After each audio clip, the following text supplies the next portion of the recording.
Bismillahirrahmanirrahim.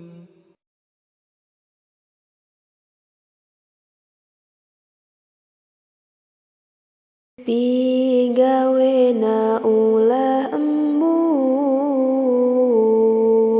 parentah Allah nu agung, mungka anjeunna nyalindung,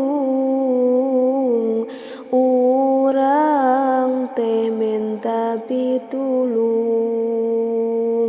pek pigawe ti ayeuna, saacan seep waktuna, sabab dunya alam fana, da pasti aya akhirna, sabab maot teh nungguan, jatah umur pasesaan, nu diatur ku Pangeran, urang pasti ngarandapan, disebut maot teh pisah, ti raga kaluar arwah, najan jalma gagarongka, di dinya mah kudu pasrah. Ari hirup nu ayeuna, moal angger salilana, upami seep waktuna, disebut maot ngaranna. Allah anu ngarsakeun, urang ukur ngarasakeun, nikmat anu dipasihkeun, ti ayeuna mangfaatkeun. Kanikmatan teh amanat ti Allah nu sifat rahmat, lamun hayang meunang nikmat, syukuran ka Allah omat. Ari nikmat nu ayeuna, eta moal salilana, da pasti aya tungtungna,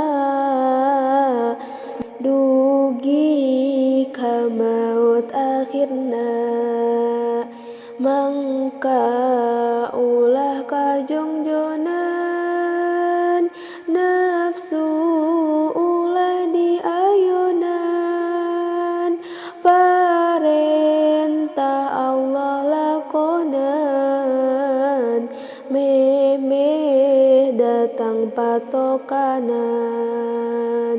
Hirup kudu ati-ati, cing leres mayun ka Gusti,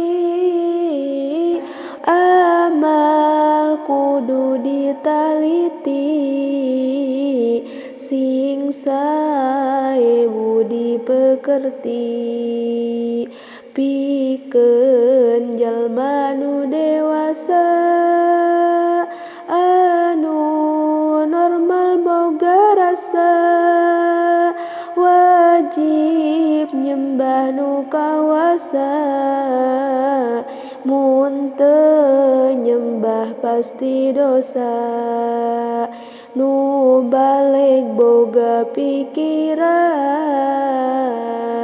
wajib nyembah ka Pangeran, ti ayeuna tafakuran, ka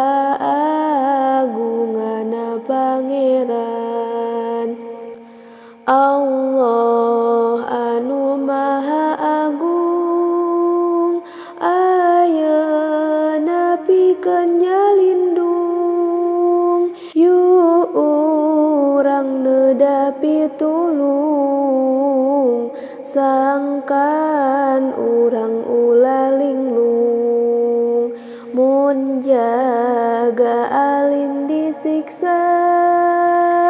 Ayeuna teh sing rumasa tobat tina gawe dosa, bakal tebih tina siksa. Sing alus tingkah jeung lampah, kade tekad ulah salah, diajar ikhlas ibadah, saacan asup ka barzah.